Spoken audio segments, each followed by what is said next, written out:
Queridos, vamos pegar nossas Bíblias neste momento. Queremos falar um tema já um tanto recorrente, mas um tema de extrema importância para aqueles que desejam trilhar o caminho do Evangelho. Se você é um servo de Deus, se você é uma serva do Senhor, e você tem esse desejo, eu peço que você então ouça essa ministração com o seu coração, ouça em oração, acompanhe a leitura, acompanhe o pensamento, o raciocínio, porque vamos falar acerca da verdade. O tema escolhido diz a verdade acerca da verdade. Tá bom? Abra sua Bíblia no Evangelho de João, capítulo 18. Abram também em João, capítulo 14. Capítulo 18 do Evangelho de João. Vamos ler os versículos 37 e 38, que dizem assim: Então lhe disse Pilatos: Logo, tu és rei? Respondeu Jesus: Tu dizes que sou rei. Eu para isso nasci e para isso vim ao mundo, a fim de dar testemunho da verdade. Todo aquele que é da verdade ouve a minha voz. Perguntou-lhe Jesus, ou melhor, perguntou-lhe Pilatos: que é a verdade? Agora leia capítulo 14, versículo 6, do Evangelho de João também. Respondeu-lhe Jesus: Eu sou o caminho, a verdade e a vida. Ninguém vem ao Pai a não ser por mim. Queridos, eu pedi que todos viessem essa noite em razão dessa mensagem que Deus já há muito tempo colocou no meu coração, e tem sido um tema de grande e profunda reflexão da minha parte. E já há algum tempo eu estou tentando falar à igreja acerca desse tema. Eu tenho falado, mas hoje eu gostaria de ser bastante claro, ser bastante específico, para que os irmãos possam pensar a vida cristã, para que cada um possa pensar a questão do Evangelho. Devemos começar a pensar que a questão da verdade é uma questão que desde muito tempo, desde os primórdios da história humana, que os homens pensam a questão da verdade. Hoje em dia se ouve muito falar, por exemplo, sobretudo os crentes, Nós falamos, não, nós temos a verdade. Outros dizem, nós conhecemos a verdade.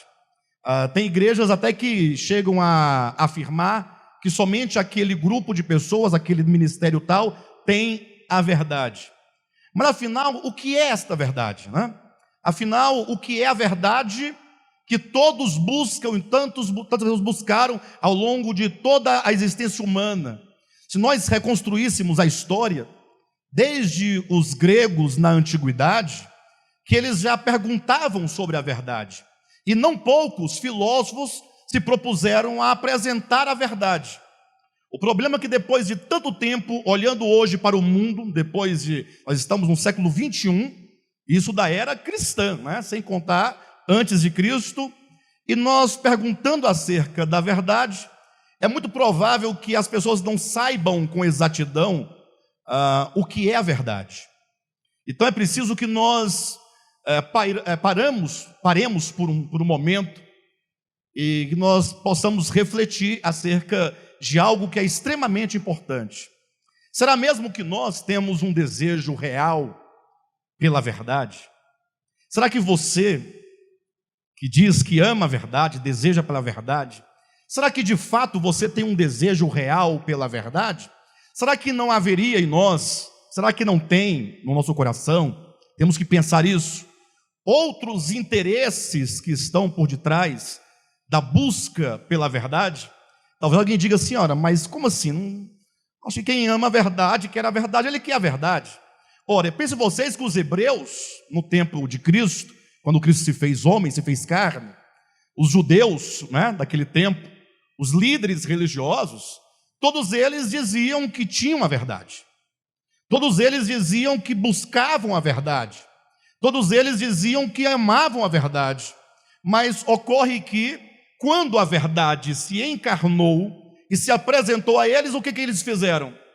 Eles perseguiram e mataram a Cristo crucificado. E eles continuavam dizendo que amavam a verdade, que tinham a verdade e que buscavam a verdade. Será mesmo que há em nós um desejo real? Eu estava lendo um livro e logo no prefácio, vou dar esse exemplo a título só para os irmãos entenderem o que eu quero dizer acerca do desejo pela verdade. E logo no prefácio, a pessoa que fez o prefácio do livro começou dizendo assim, com essas palavras: e se a verdade fosse uma mulher? Ou supomos que a verdade fosse uma mulher. Essa pergunta parece meio sem propósito, mas ela continua dizendo: porque muitos filósofos da história e do passado foram preconceituosos em relação às mulheres. Eles tinham certo preconceito em relação à mulher. Aí ela questiona: como poderiam estes buscarem pela verdade, supondo que a verdade fosse uma mulher? E esses filósofos tinham preconceito pelas mulheres, eles haveriam de encontrá-la? Absolutamente não. Quantos preconceitos nós temos? Quantos dogmas você tem firmado no seu coração? O que você julga ser a verdade? E se a verdade for algo com o qual você não compartilha, com a qual você não tem uma boa relação? E se a verdade te ofender? Ou ofender os seus princípios, ofender os seus dogmas?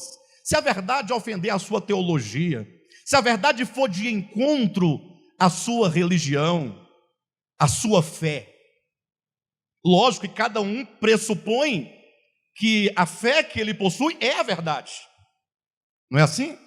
Todos os que têm alguma fé, eles vão supor que a sua fé seja a verdade.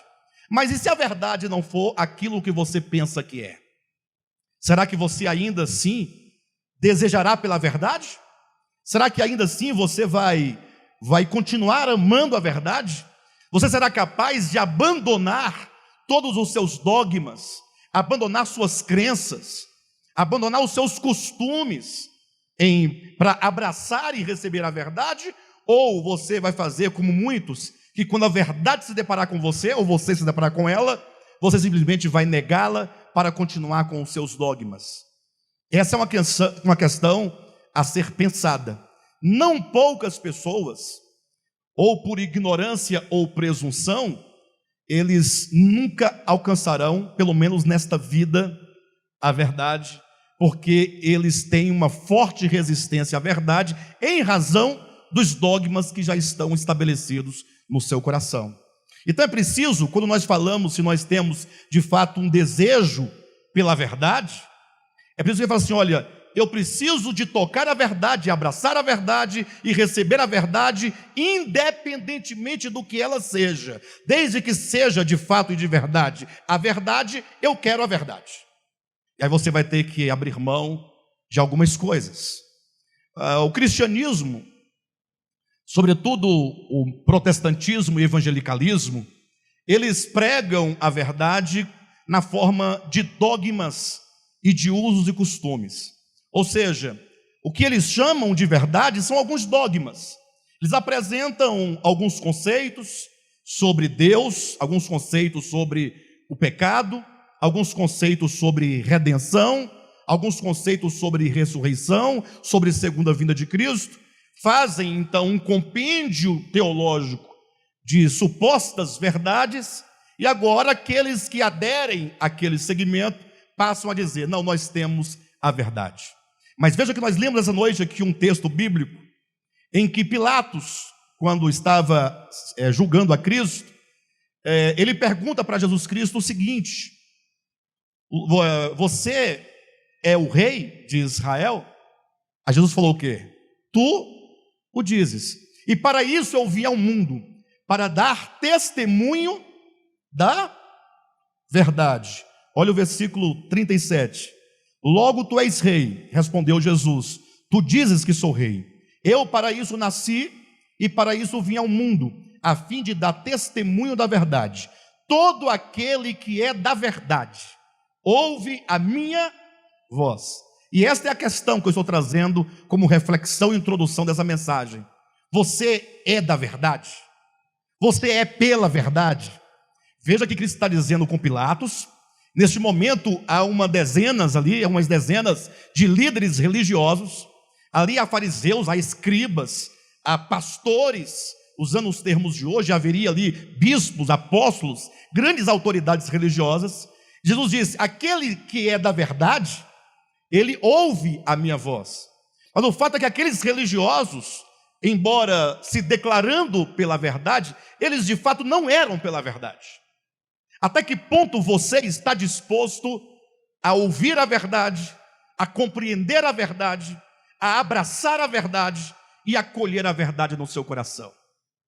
Nós temos que ouvir essa mensagem, e eu quero que você guarde este ponto de introdução, para que você ouça tudo o que nós falaremos acerca da verdade, perguntando sempre para si mesmo: será que eu sou da verdade? Será que eu sou pela verdade? Porque nós vamos tocar aqui em pontos nevrálgicos. Vamos tocar em pontos que talvez afete o seu posicionamento. Talvez tocaremos em pontos que afetará o seu comportamento. Talvez afetará até mesmo as suas crenças. E por isso você tem que estar pensando: eu sou da verdade? Eu sou pela verdade? E talvez você, ao longo da mensagem, possa pensar ou sentir que você está em falha em relação à verdade.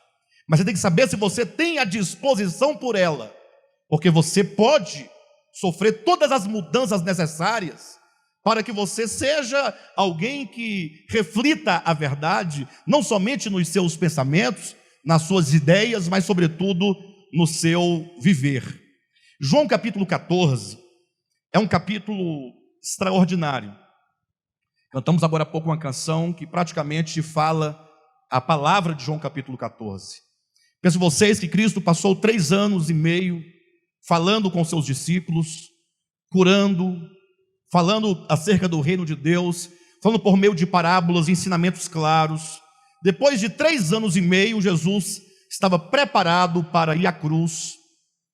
E então, antes disso, ele fez uma reunião com os apóstolos. Uma reunião com os 12 apóstolos. Aqueles que, depois da sua morte e ressurreição, haveriam de propagar a palavra do reino. Essa reunião foi uma reunião muito intimista, uma reunião íntima. Foi uma reunião muito pessoal, em que Cristo não somente abriu o seu coração, a sua humanidade foi revelada no mais alto nível. Ele chegou a declarar que estava sentindo o pavor da morte. Ele chegou a suar gotas de sangue. Ele sentiu a ter o seu coração em pavor, em angústia. E os seus discípulos viram a fraqueza humana mostrada no semblante de Cristo, a ponto agora de os próprios discípulos também ficarem com medo, ficarem assustados com o que haveria de acontecer. Mas não somente Cristo demonstrou a sua humanidade no mais alto nível, mas ele falou aos seus discípulos as palavras mais cristalinas que ele podia falar. Ele falou a essência da verdade, a essência do evangelho para os seus discípulos. Eu gostaria muito que os irmãos gastassem um tempo lendo e orando João capítulo 14, 15, 16 e 17, lógico, nas suas casas, não aqui, né? E lendo e ouvindo o Cristo falar, cada uma das suas palavras, permitindo então que essas palavras possam entrar no nosso coração. E o ponto aqui central de todo esse discurso de Cristo gira em torno da casa do Pai, gira em torno da obra de Cristo, que ele se faz homem para preparar para nós um lugar na casa do Pai. O texto fala do retorno do homem à casa de Deus, e portanto ele fala sobre salvação.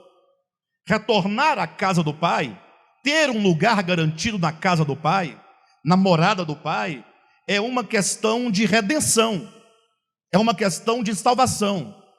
A parábola do filho pródigo é a parábola que se lida juntamente com João capítulo 14, os primeiros 10 versículos de João 14, faz esse link de entendimento, porque a parábola do filho pródigo narra como que o homem, como que Adão, como que a humanidade, como que você e eu, todos nós, um dia nós nos afastamos da casa do Pai.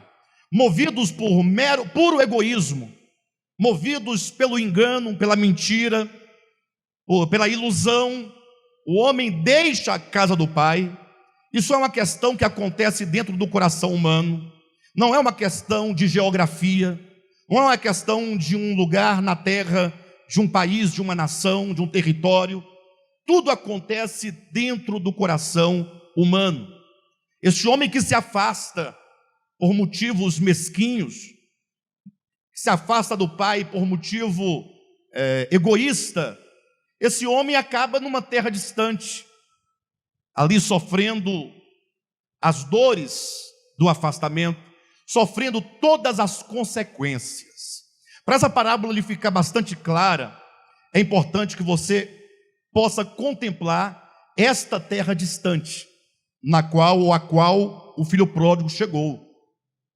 Essa terra distante, aquele lugar onde ele estava ali cuidando de porcos, ali representa o mundo em que nós estamos vivendo, mas não um mundo criado por Deus, mas o mundo espiritual, é a condição humana.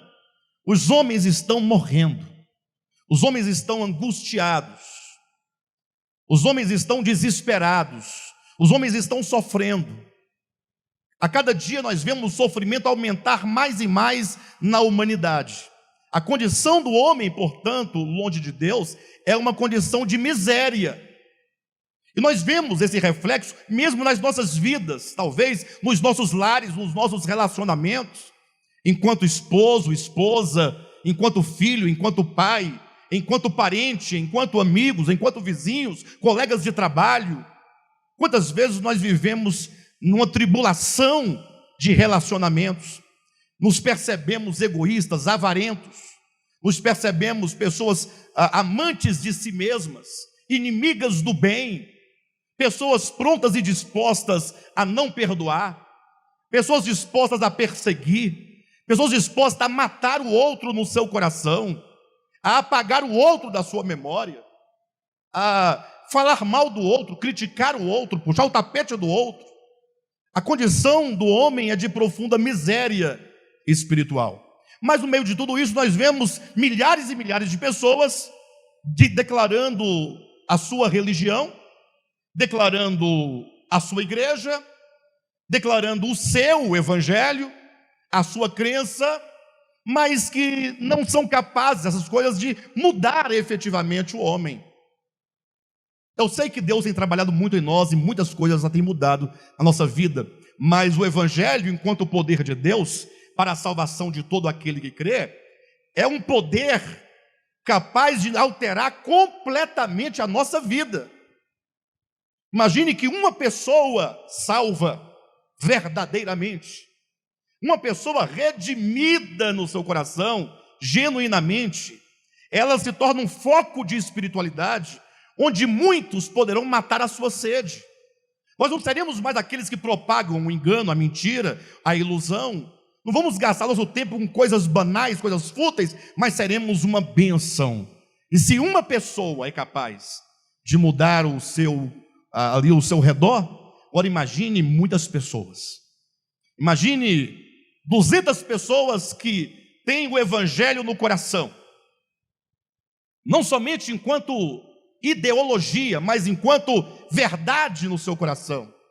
200 pessoas em Brasília, no Distrito Federal, tendo essa verdade, vivendo essa verdade. O que Deus não fará, a começar de Brasília, no Brasil e no mundo, por seu intermédio, por meu intermédio, pelo intermédio de todos nós.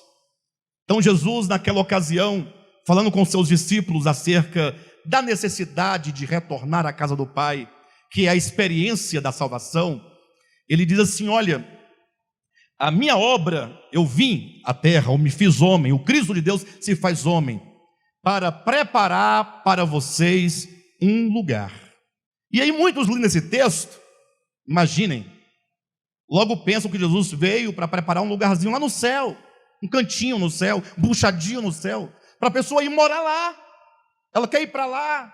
Jesus garantiu um lugar no céu para mim.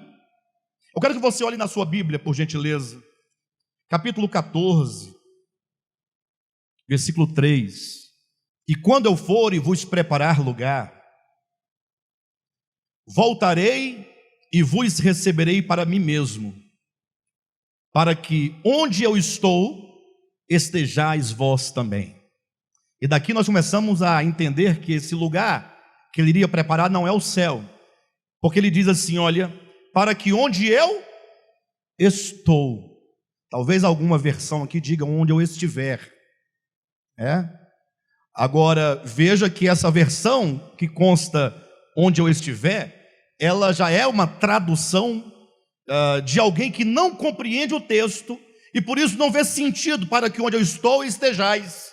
Ele não consegue ver essa relação. Então, para que onde eu estiver no futuro, vocês também possam estar no futuro. Eles não entendem que Jesus está dizendo é no momento presente, para que onde eu estou, Cristo já estava nesse lugar e queria levar para o lugar que ele já estava aqueles que não estavam ainda naquele lugar onde ele já estava. Cristo já estava lá, para que onde eu estou, neste momento, Jesus disse, eu estou, e eu quero que vocês estejam onde eu já estou. E alguém pergunta, mas onde Cristo estava? Versículo 10 nos responde dizendo, não crês que eu estou no Pai, e que o Pai está em mim? Então ele fala dessa unidade com o Pai. Ele quer que todos nós sejamos um com o Pai. Ele quer que todos nós um dia possamos declarar pelo menos duas coisas. Primeiro, eu e o Pai somos um. Isso porque o meu coração, a minha vontade, a minha mente, a minha alma, meus desejos, tudo aquilo que eu sou, foi totalmente alinhado àquilo que Deus é. Então podemos dizer que nós somos um, porque o nosso coração é um só, a nossa alma é uma só, nossas vontades é uma só. A vontade do Pai é a minha vontade, o coração do Pai é o meu coração, o desejo do Pai é o meu desejo, a vontade dele é a minha vontade. Todos um dia chegará a dizer, eu e o Pai somos um. Talvez você não seja ainda um com o Pai, mas você pode começar a declarar a palavra de Deus dizendo, eu e o Pai somos um. Você pode dizer? Diga, eu e o Pai somos um. Declara com o coração. Mas ainda não é tanto assim, nós não somos tão um ainda. Eu ainda estou sendo ganho, mas declare, eu e o Pai somos um. E a segunda coisa é você se entendendo e se reconhecendo como um mero ramo da videira, declarar, o Pai é maior do que eu. Diga, o Pai é maior do que eu. Esta é a grande verdade. Jesus está dizendo assim, olha, eu estou no Pai e eu vim ao mundo para que vocês também estejam nele. E para que vocês estejam no Pai, é preciso que eu faça, que eu realize a obra para a qual eu fui enviado.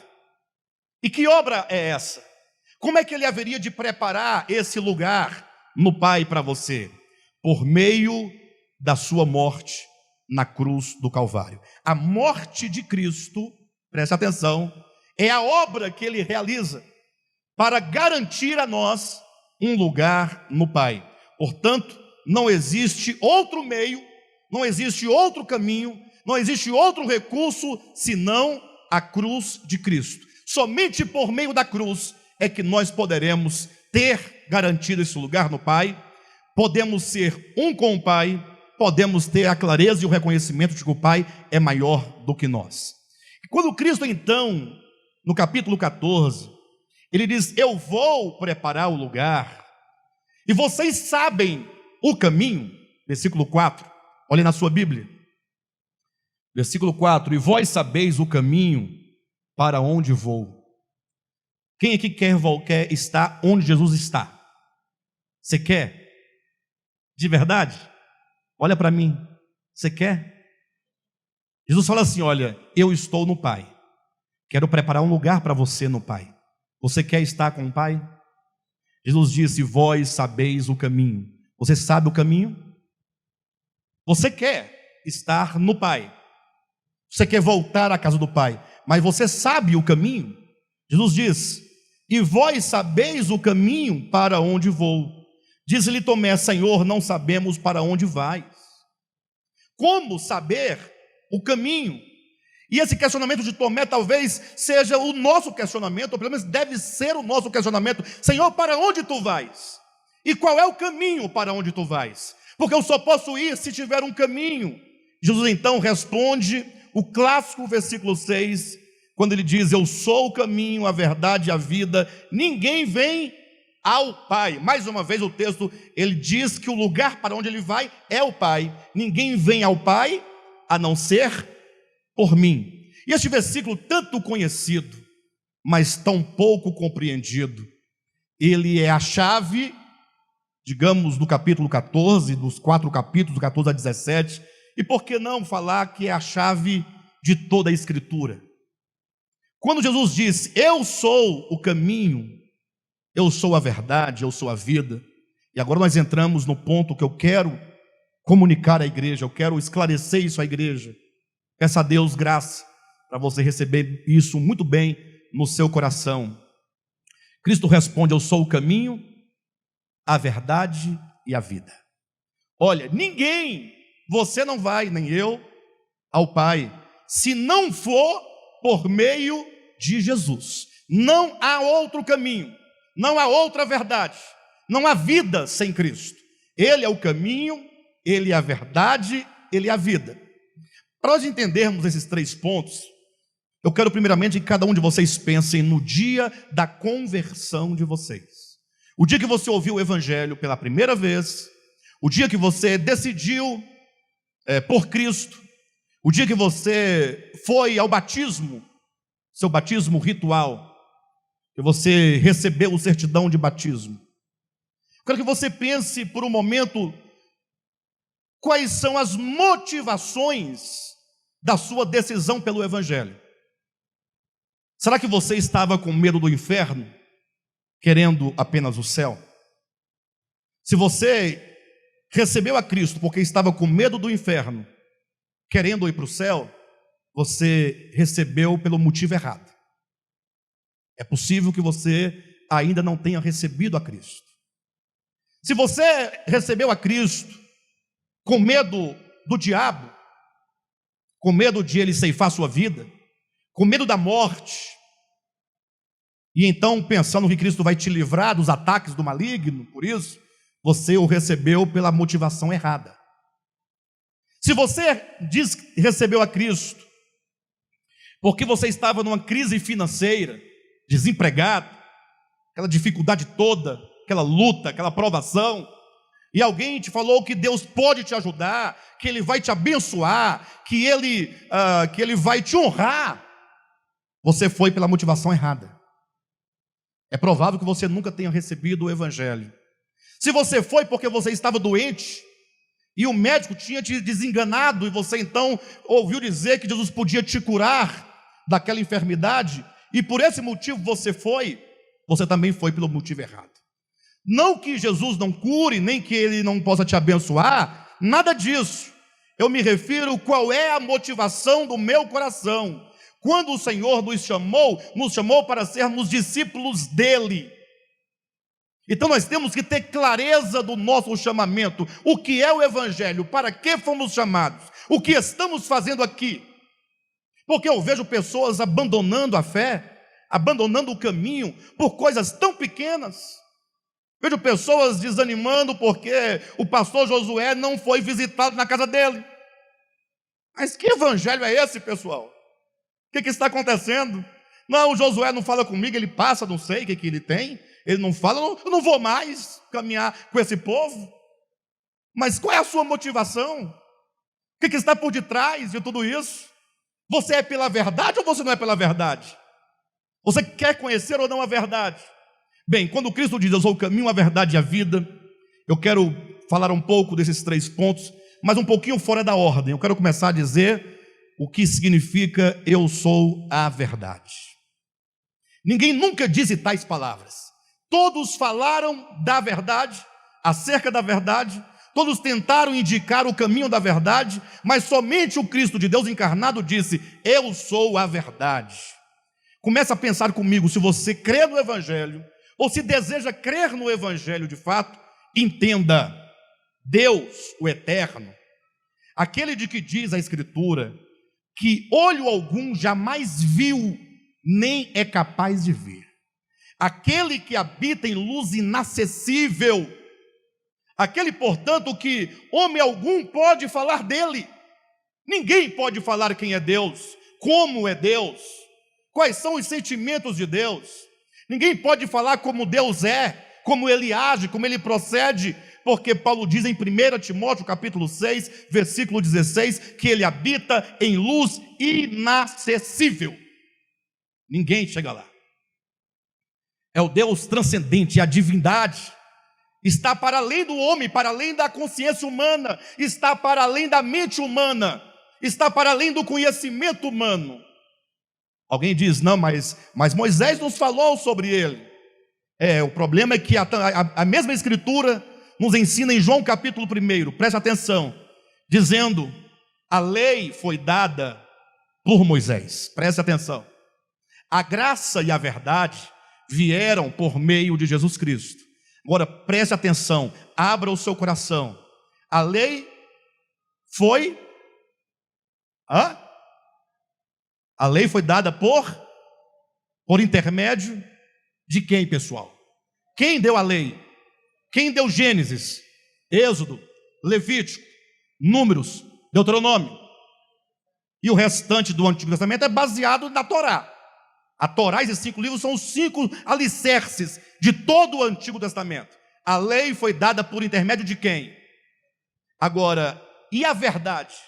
Veio por meio de quem?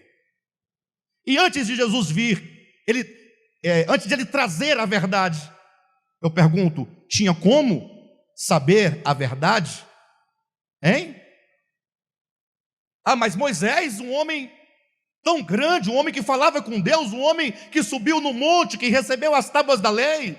Olha o que diz o versículo seguinte, João capítulo 1, versículo 17, diz que a lei foi dada por intermédio de Moisés, a graça e a verdade, todavia, vieram por intermédio de Cristo. O versículo 18 diz, ninguém jamais viu a Deus. Você viu a Deus? Moisés viu a Deus? Josué viu a Deus? Isaías viu a Deus? Jeremias viu a Deus? Sansão viu a Deus? Quem viu a Deus? Se você estiver duvidando, abra sua Bíblia, João capítulo 1, versículo 18. Ninguém jamais viu a Deus. Em nome de Jesus, entenda, a lei foi dada por intermédio de Moisés. Ninguém jamais viu a Deus. Moisés deu a lei, Moisés não viu a Deus. Moisés não tinha como falar com precisão acerca de Deus. Entenda isso. Agora, o Deus unigênito, que está no seio do Pai, foi quem o revelou. O Deus unigênito não é aquele que está ao lado do Pai. Ele está no seio, ele está no âmago, ele está no coração, ele está nas entranhas, porque ele conhece o Pai, por isso ele pode revelar o Pai. Mateus capítulo 11, versículos 25 a 27, quando Jesus orando ao Pai, ele fala, Pai, graças eu te dou, porque tu ocultastes essas coisas aos grandes, aos poderosos, e as revelastes aos pequeninos. Ninguém, disse Jesus, conhece o Pai, e ninguém conhece o Filho. Somente o Pai conhece o Filho, e somente o Filho conhece o Pai, e aquele a quem o Filho o quiser revelar.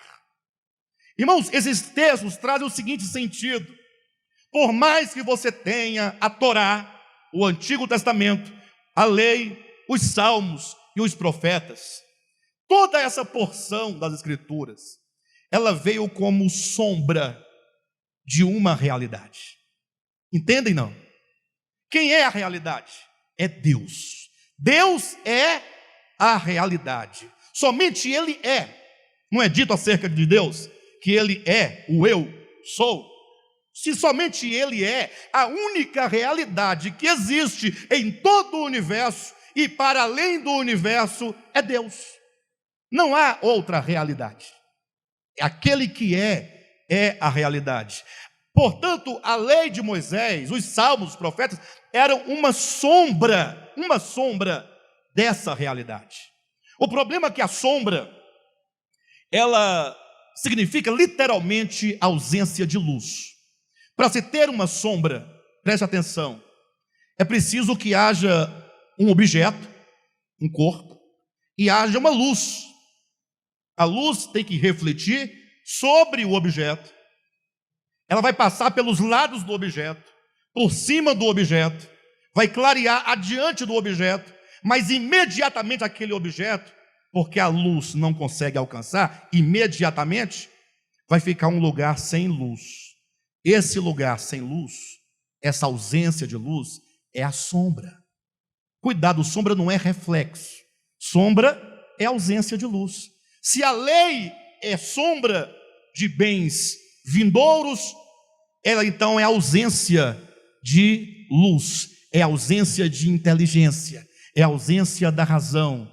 Ali nós tínhamos um tanto de símbolos, um tanto de coisas que precisavam de serem discernidas pedagogicamente para que se entendesse minimamente alguma coisa acerca de Deus.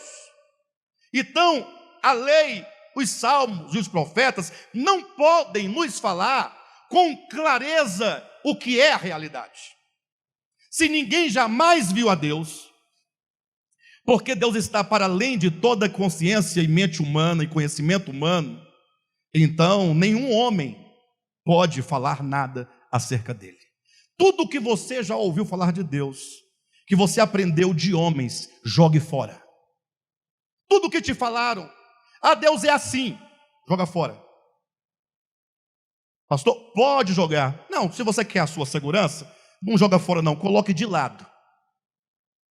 Você pode, todos os seus conceitos, tudo que você ouviu na sua vida inteira, que você aprendeu, que o pastor Alexandre pregou, o pastor Josué pregou, que o pastor fulano pregou, que a igreja tal pregou, que a Universal pregou, que a IURD pregou, que a Assembleia pregou, que a Batista pregou, que o DEVAP, tudo, até o DEVAP, tudo, coloca de lado por um momento.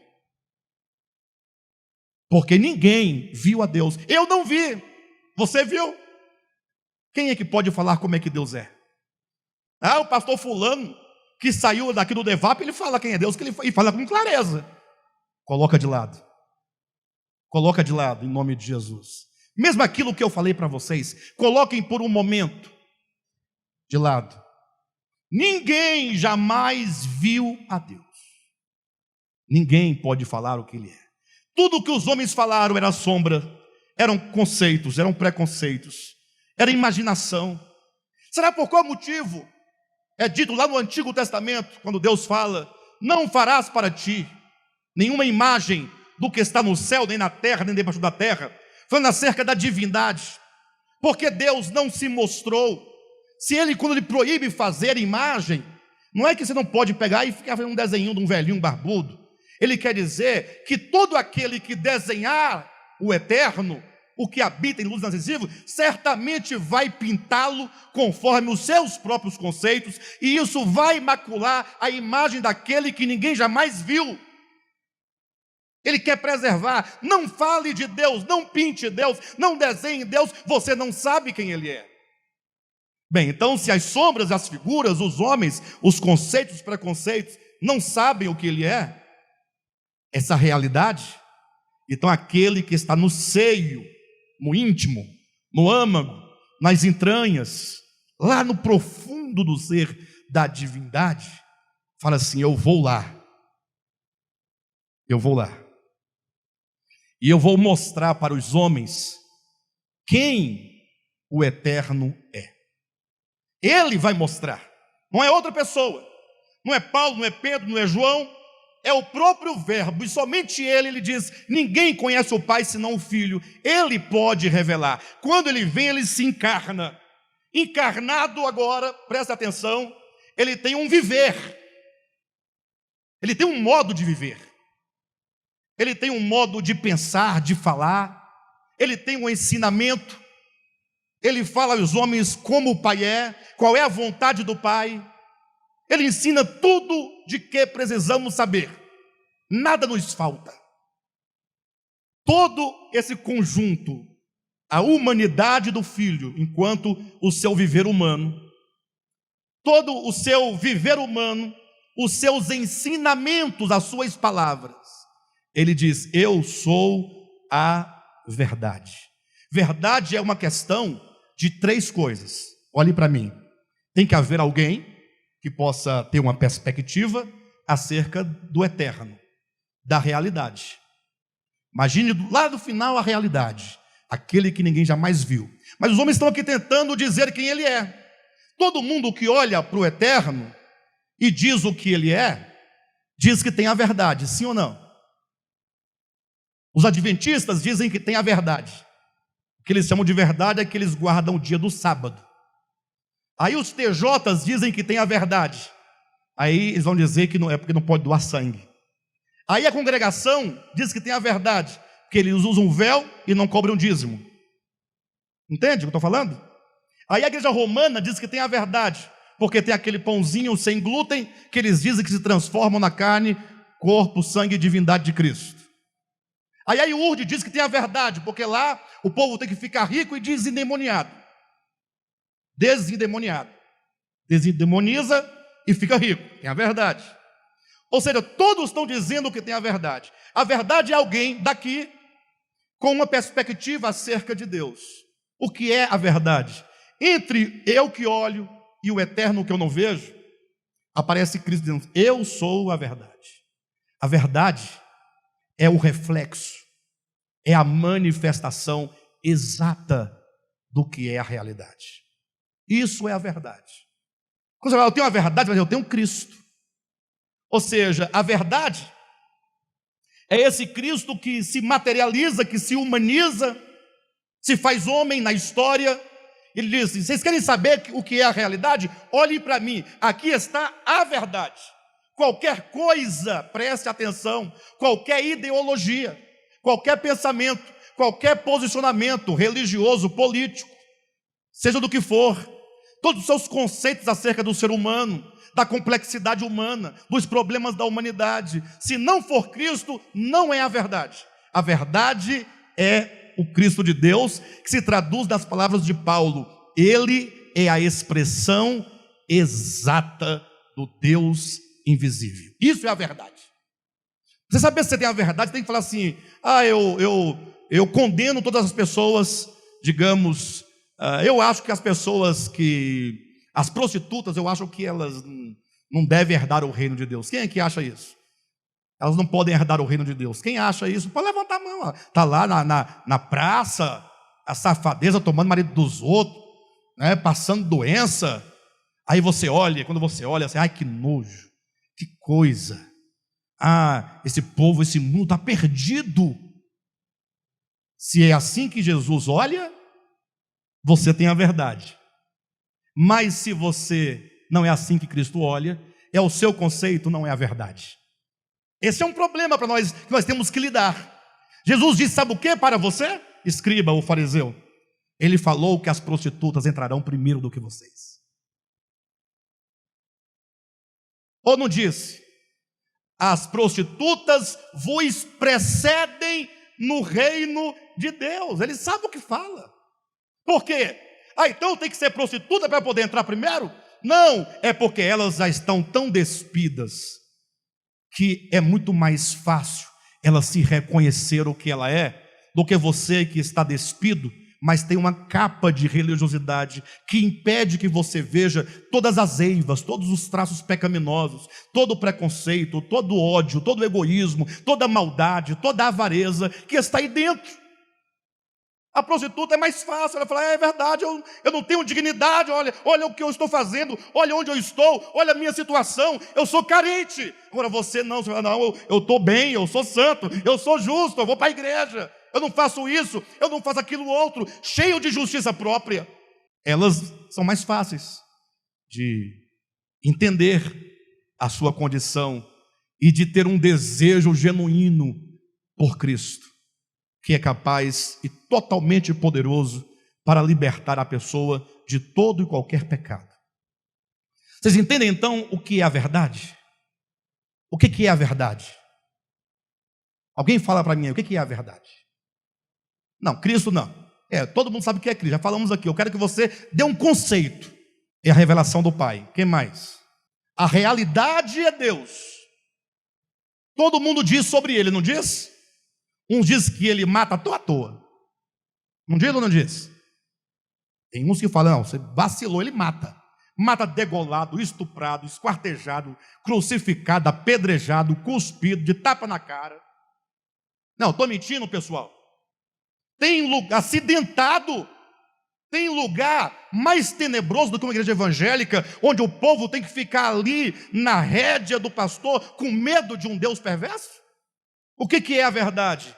É a expressão exata daquilo que Deus é. Se passar 1 milímetro daquilo que é a exatidão do Filho em relação ao Pai, não é a verdade. A verdade é absoluta na pessoa de Cristo. Quando eu olho para Cristo, o seu viver e as suas palavras, os ensinamentos, ali está, ó, como diz o bispo Josué Argolo, a matriz canônica. Não pode ser menor e não pode ser maior do que Cristo. Só Cristo é a verdade. Entenda de uma vez por todas. Jesus é a verdade. Ele é a verdade. O viver humano é a verdade. Suas palavras são a verdade. Vamos entender isso, irmãos. Vamos deixar de ser religiosos. Parar de brincar de que nós somos alguma coisa. Ele é. Vamos olhar para Ele. E quando você passar a olhar para as pessoas, não importa, nunca meça as pessoas. Jesus disse, com a medida com que medirdes, você será medido. Mas não é Ele que vai te medir, não. É você próprio que já está pronunciando o seu próprio julgamento e o seu próprio juízo. Ele diz, não julgueis, para que não sejais julgados. Você sabe que o que você faz? Desculpe me falar você, porque hoje eu quero ser bem contundente, tá? Mas eu também estou incluído junto com vocês, tá? Você sabe o que você está dizendo quando você julga alguém? Quem aqui já julgou alguém? Quem este ano julgou alguém? Quem neste mês julgou alguém? Quem nesta semana julgou alguém? Pessoal, olhe para mim. Olhe para mim, em nome de Jesus. É engraçado, né? Essa taxa é engraçado, mas isso é triste. Olhe para mim. Toda vez que você julga alguém, não importa os motivos que você tenha para julgar, você está dizendo, eu não creio na verdade. Eu não creio. Uai, se a verdade está dizendo, Cadmo, não julgue. E o Cadmo julga, o que ele está dizendo? Cristo não sabe de nada. Mas uai. Pastor, o que eu devo fazer? Chorar, clamar, pedir misericórdia, falar, Senhor, me ajuda. E Ele vai te ajudar. Se você quiser, Ele vai te ajudar. Mas você precisa ter um coração reto, no sentido de saber, eu tenho um problema grave, porque eu meço as pessoas, eu julgo as pessoas, eu condeno as pessoas, e isso é contra a verdade. Isso não é andar na verdade, isso não é ser pela verdade, isso é ser inimigo da verdade. E portanto eu tenho agora um problema a ser tratado. Temos que reconhecer, eu tenho um problema para ser tratado, pelo menos esse, o julgamento. Aí você vai encontrar vários, dezenas deles. Mas o Espírito Santo é bom, ele nunca te revela todos os seus problemas. Ele revela senão você morre, você não dá conta. É muita coisa para nós. O que ele faz? Ele revela um problema. Aí quando você está claro daquele problema, ele começa a te incomodar, ele coloca tristeza no seu coração, ele coloca arrependimento. Aí você vai sendo trabalhado, até que chega um ponto que você fala assim, puxa, eu já olho agora as situações, eu não meço mais. Porque não é que você é melhor do que os outros, é porque você compreendeu a verdade e ela fez um efeito em você e ela te mudou naquela área. Vocês entendem? Aí o Espírito Santo fala assim, bem, agora eu vou te mostrar outro problema. Eu me recordo de uma situação de uma mãe daqui do nosso ministério. Me procurou, angustiada. Pastor, estou com um problema. Eu falei, qual que é o seu problema? Ela disse, eu descobri que o meu filho é homossexual. Eu falei, você não sabia? Ela, não, eu sempre soube. Sempre soube, toda a vida eu soube. Ela, então, estou precisando de ajuda. Eu falei assim, mas qual a ajuda que você quer? Ela falou, pastor, primeiramente eu quero te falar algo que antes de eu descobrir que o meu filho era um homossexual, preste atenção nas palavras dela, eu tinha nojo desse tipo de pessoas. Eu falei, e agora? Ela falou assim, agora eu não tenho mais nojo, porque meu filho é. Eu falei, então o seu filho é uma bênção para você. Olha que maravilha. Olha como que a sua situação te leva a ter um outro olhar, uma outra perspectiva. Pastor, o que eu faço? Eu falei, não estou entendendo a sua pergunta. É seu filho, abrace, ame, beije. É seu filho. Proteja. Guarda seu filho. Ah, mas não tem mais. Ele é tão amado pelo Pai quanto você. E tem algumas coisas que talvez você não entenda, e não precisa entender agora. Deus entende tudo, Ele sabe de tudo. Foi Ele quem criou cada um de nós. Salmo 139, Ele conhece cada célula do nosso corpo. Cada célula foi Ele que teceu, foi Ele que fez, né, as partículas lá dentro da célula. A sua alma foi Ele que fez, tudo foi Ele que fez. Ele nos conhece mais do que nós mesmos nos conhecemos. Então, para que essa preocupação? Por que isso? Por que esse desespero? Abraça as pessoas, receba as pessoas, acolha as pessoas. Você não é melhor do que ninguém. E nem o homossexual pode se sentir melhor do que o hétero também, né? Aí não. O hétero não é melhor do que o homo não é melhor do que o hétero. Não é. Todos são filhos de Deus. Todos são servos de Deus. Todos estão no caminho. Todos têm suas dificuldades. Todos têm suas inclinações. Antes de você julgar, de você falar, pergunte como é que Jesus age. Qual é a verdade que eu devo seguir? Quando acontece na minha experiência de eu me deparar com algumas coisas que eu não entendo, e são muitas coisas que eu não entendo, sabe o que eu faço? Eu me silencio. Somente. Ah, não vai falar? Não, não estou em condições de falar sobre esse assunto. Eu não entendo. Deus sabe. Mas temos que aprender isso. Cristo, portanto, é essa expressão exata do que o Pai é, portanto, Ele é a verdade. Mas não somente Cristo é a verdade, Ele diz que é o caminho. E aqui começa um processo. Para que serve um caminho? Para que serve um caminho? Para direcionar, para ser percorrido. Vou dar aquele velho exemplo que eu costumo dar várias vezes. Imagine vocês que o Cadmo, ele gosta muito daqueles mapas de rodovias. Não tem mapa de rodovia? Então ele tem vários mapas na casa dele para vários lugares. Brasília, São Paulo, Brasília, Rio Grande do Sul, Brasília, Ceará, Brasília. E ele é um ótimo estudante desses mapas. Ele é capaz de falar até onde tem um pardal na rodovia. Uma câmera ali para fotografar o motorista. Ele sabe tudo, onde tem o quebra-mola.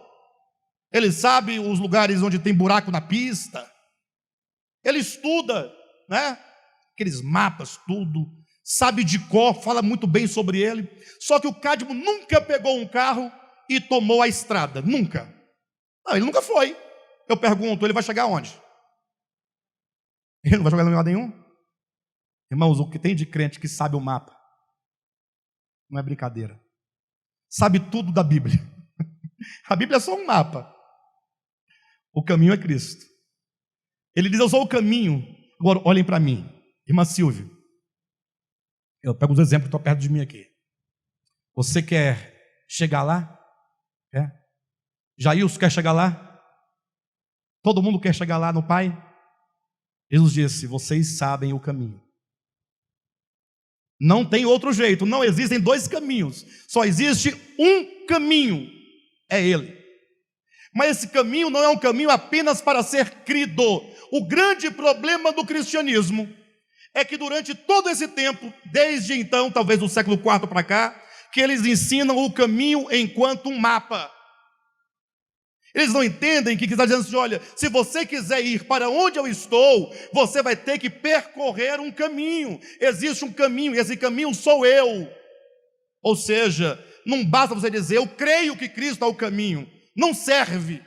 Já disse para vocês que toda vez que na sua Bíblia, no Novo Testamento, você encontra a palavra crer, essa palavra não deveria estar aí. Mas pastor, o que é isso? Pelo amor de Deus, não é para crer. É porque a palavra crer na sua Bíblia vem do latim credere, que diz respeito a qualquer crença vaga em qualquer coisa, qualquer crendice. Se você acredita que hoje é domingo, então você crê. Você deposita a sua confiança naquilo. Mas na Escritura, quando os apóstolos escreveram, o termo que eles usaram é um termo cuja raiz é a mesma da palavra fidelidade. Ter fé significa literalmente ter fidelidade para com. Quando você fala assim, eu tenho fé que Jesus é o caminho, você tem fidelidade para com aquele caminho. O caminho apresentado por Cristo, que é o próprio Cristo, é como que ele dissesse, olha, eu me fiz homem e estou aqui junto com vocês. Estava lá Jesus com os 12 discípulos. Agora presta atenção, eu vou para o Pai. Mas ele não disse que eu estou no Pai? Sim ou não? Ele disse que estava no Pai? Mas ele também não disse eu vou para o Pai? Ele vai ou ele está? Ele está. Agora ele faz homem e fala assim, agora eu homem, este homem vai. E aqui se estabelece um caminho. Quem quiser ir como homem do meu lado, seguindo esses passos, este homem vai ao Pai. Esse Jesus de Nazaré, gerado no tempo, no ventre de Maria, que é humanidade, eu vou, e vou dar para vocês toda a demonstração. É Jesus, e o Senhor vai para onde? Eu quero ver. Então comece a observar. Assim que Jesus sai lá daquele lugar, daquele cenáculo, ele vai para o Getsemane, né?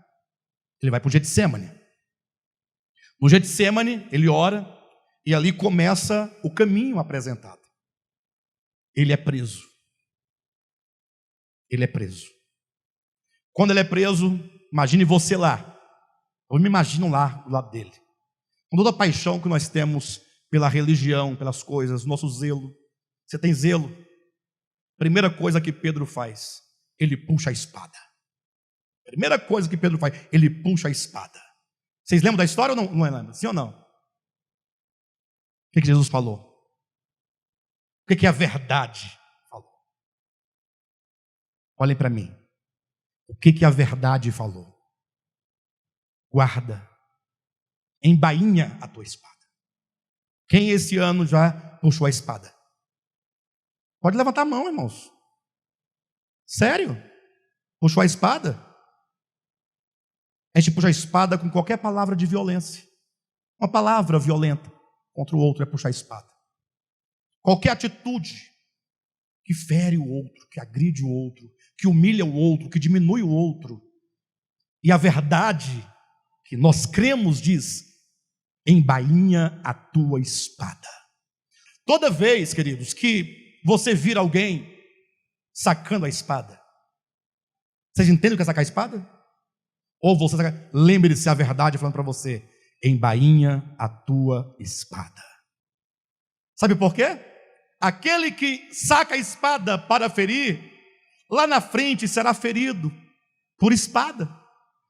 Por que minha vida está assim, pastor? Você quer a resposta? Você sabe da resposta. Pastor, é muita espada contra mim. É porque você tem sacado a espada para outros. Você saca a espada, alguém sacará para você. E isso me leva a uma conclusão lógica, clara, inevitável. Violência gera violência. Toda vez que você agir com qualquer tipo de violência, essa violência vai gerar outra violência. Você fez uma violência, você recebe o quê? Violência. E quando você recebe violência, o que acontece? Você torna com violência.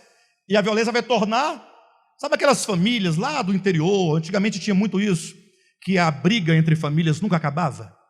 Alguém matava o outro, aí o outro depois ia lá para matar da família. Aí ficava a vida inteira, 10 anos, 20 anos, 30 anos, um matando o outro. Sabe quando é que a violência acaba? Quando fala assim, pessoal, vocês mataram o último daqui, nós nos rendemos, nós não vamos matar vocês mais. Aí acaba. Então, essa é uma grande verdade do Evangelho. A verdade acerca da verdade é essa. Nós temos que medir a cada dia o nosso comportamento. Jesus então foi preso, foi manietado, ele foi cuspido, ele foi insultado. E o que a verdade fazia? Ensinava-nos o caminho. Ele diz, eu sou o caminho. Por isso que ele diz, se alguém quiser vir após mim, é só se você quiser. Você não pode ser constrangido por nada, senão você olhar para o Cristo e falar assim, olha, eu tenho fé nessa verdade, Cristo é a verdade, e portanto essa verdade agora, ela é minha, ela se torna o meu caminho, e juntamente com Cristo eu quero percorrer esse caminho de volta ao Pai. O caminho que nos leva ao Pai é a cruz, é a destruição do nosso ego. Por isso podemos afirmar categoricamente que não existe salvação por intermédio do nosso ego. O nosso grande problema foi que por anos a fio nós ficamos tentando nos salvar pelo nosso ego. O ego, que é o meu ser caído, pecaminoso, eu querendo me salvar. Quando a Bíblia diz que não há salvação por meio da lei, é verdade? Lógico. Por quê? Porque o que é a lei? Ou o cumprimento da lei, senão você tentando se ajustar mediante o seu próprio ego, aquilo que é divino, não funciona, não te salva, não te liberta. Não existe esse tal de ego-redenção, jamais. Agora, dentro de você, dentro, não está fora, habita aquele que é a verdade, aí dentro, esse Cristo redenção, ele está aí dentro para curar você de dentro para fora. Se você confiar, você precisa orar, mas orar com singeleza. Orar é olhar para dentro de si, é conversar com esse Cristo que já está aí, esse reino já está presente. Basta que você se volte e fale, Senhor, o Senhor habita em mim, eu sou o teu templo, tu estás aí, e eu quero e preciso que o Senhor me ilumine e me mostre. Eu quero trilhar esse caminho. Caminho é para ser percorrido. Ele foi posto na cruz. Imagina aquela corja de homens maus e perversos. Vou tocar num ponto aqui, mas não quero nenhuma discussão. Tá bom? Ouviram? Aquela corja ali na frente da cruz, que cuspia, que batia. Se você for de ideologia de esquerda, você imagine que aqueles ali eram os de direita. Entendeu? Quem entendeu? Se você é de ideologia de esquerda, imagine que aquela corja de homens perversos eram os da direita. Mas se você for de ideologia de direita, imagine que aquela corja eram os da esquerda. PT, PSDB. Vocês entenderam o que eu falei? Não? Se a sua ideologia é de esquerda, eles são os da direita. Se você é da direita, eles são os da esquerda. Aqueles homens perversos. Porque é assim que nós estamos vendo. É verdade. Eu vejo pessoas de direita falando dos de esquerdas, mas esse bando de... Aí eu imagino aquela corja quando eu ouço falar. De repente eu ouço um de direita falando dos da esquerda, e eles falam tão mal. Sim ou não, pessoal? Eu não quero saber de direita nem de esquerda. Eu quero dizer que aqueles homens perversos ali, sejam eles quem for, Jesus, que é a verdade, dizia, Pai, perdoa-lhes, porque eles não sabem o que fazem. Eu não estou discutindo os méritos da coisa, eu estou discutindo o que é a verdade em relação aos perversos. Se você acha que os de esquerda são perversos, poxa, está na hora de você falar: Senhor, abençoa esse povo, eles carecem de misericórdia e de graça.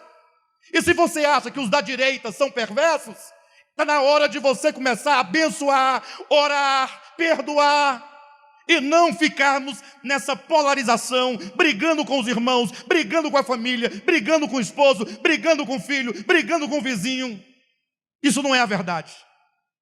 Você pode ter a sua ideologia, não estou falando para você não ter. Eu falo os nossos relacionamentos. Nada há maior do que a paz entre nós. O que dizia a música? Não importa os motivos da guerra, a paz é mais importante. O que é mais importante? Pastor, a gente não pode conversar sobre política? Pode, se você e o outro tiverem condições de dialogarem. Mas se não tem condições, não faça como aqueles dois pastores, há 3 meses, há 4 meses mais ou menos, que estavam debatendo a Bíblia, quem tinha mais conhecimento, quem tinha a verdade, quem tinha a doutrina ortodoxa. Conclusão? Ficaram furiosos, brigaram e um deles puxa uma faca, esfaqueia o outro até a morte. Por que o pastor matou o outro pastor a facadas? Por quê? Em nome de quê? Da verdade. E onde está essa verdade? Que verdade é essa? Nós temos que nos posicionar como igreja, coluna e baluarte da verdade. Cristo é esse caminho, queridos. O caminho não é uma doutrina, é um viver. O caminho implica o nosso andar. Como nós andamos, leia depois o livro de Efésios. Ele vai dizer por 5 ou 6 vezes como andar. Andar na luz, andar na verdade, andar em amor, andar em unidade. Ele vai dizendo como deve ser o nosso andar. Aí nós ficamos agora, preste atenção, ignorando tudo aquilo que é a verdade que nós estamos colocando. E só uma pergunta, olhem para mim: o cristianismo está preocupado com a verdade que estamos colocando aqui agora? Não. Não está preocupado. Eles estão preocupados com o quê? Com o tamanho do seu cabelo. Eles estão preocupados com a sua roupa. Estão preocupados com o quê? Preocupado com o Gil, que toca em casamento, e lá no casamento é só uma tese. Ele tem que tocar Michael Jackson. Estão preocupados com isso. Toca bem? Toca, lógico que toca. Ah, é porque o Estima toca lá no Toreto. Quem está me entendendo, diga amém. O caminho é uma pessoa, é um viver, é um andar. Esse caminho nos levará, como diz Jesus: se alguém quiser vir após mim, negue-se a si mesmo, tome sua cruz e siga-me. Mas ao terceiro dia eu ressuscitarei. Em outras palavras, falando aos dois discípulos no caminho de Emaús, ele fala: mas convinha que o Filho do Homem padecesse e entrasse na glória. Esse entrar na glória é o lugar definitivo em que todos nós devemos chegar, no Pai. Irmãos, em nome de Jesus, esse ministério, de volta à palavra, definitivamente prega o Evangelho e somente o Evangelho, mais nada. Se porventura você busca qualquer outra coisa, não será aqui.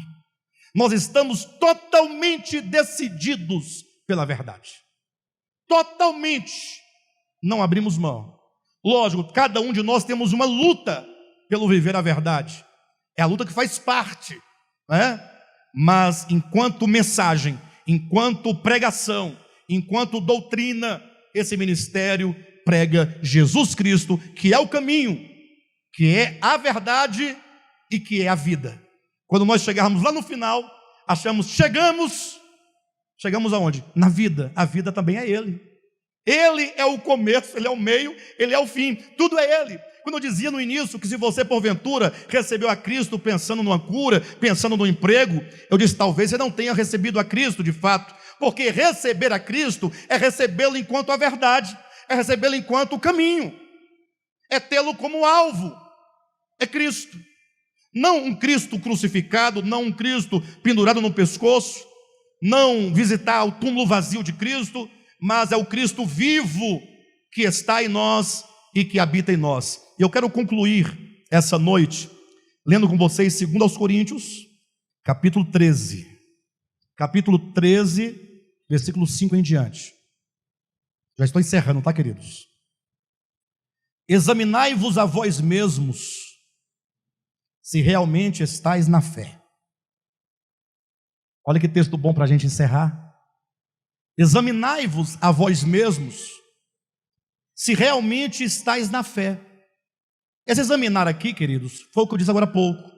Você pensar, por que você recebeu o Evangelho, recebeu a Cristo? Por que você se batizou? Por que você é crente? Fazer um exame. Será que eu estou na fé? Ou eu estou numa igreja? Num clube de religiosos? Qual é? O que tem dentro de mim de fato? Examinai-vos a vós mesmos se realmente estáis na fé. Provai-vos a vós mesmos. Ou não reconheceis que Jesus Cristo está em vós? Se não é que já estáis reprovados. Mas espero reconheçais que não somos reprovados. Estamos orando a Deus para que não façais mal algum. Estamos orando a Deus para que não façais mal algum. Não para que simplesmente pareçamos aprovados, mas para que façais o bem, embora sejamos tidos como reprovados. Olha que coisa maravilhosa. Olha o que Paulo está dizendo. Nós estamos orando para que cada um de nós façamos o bem, para que você não faça o mal, mas não para que você pareça aprovado. Não é questão de aparência, como você parece que anda bem, mas é para que você faça o bem, ainda que outros te reprovem, ainda que outros olhem para você e falem assim: vocês não estão com nada, vocês estão errados, a doutrina de vocês está errada, vocês estão apostatados, vocês se desviaram, vocês abandonaram a Bíblia. Vão dizer isso como já estão dizendo, mas não importa. Vamos fazer o bem, não para que nós pareçamos às pessoas que somos certos ou aprovados.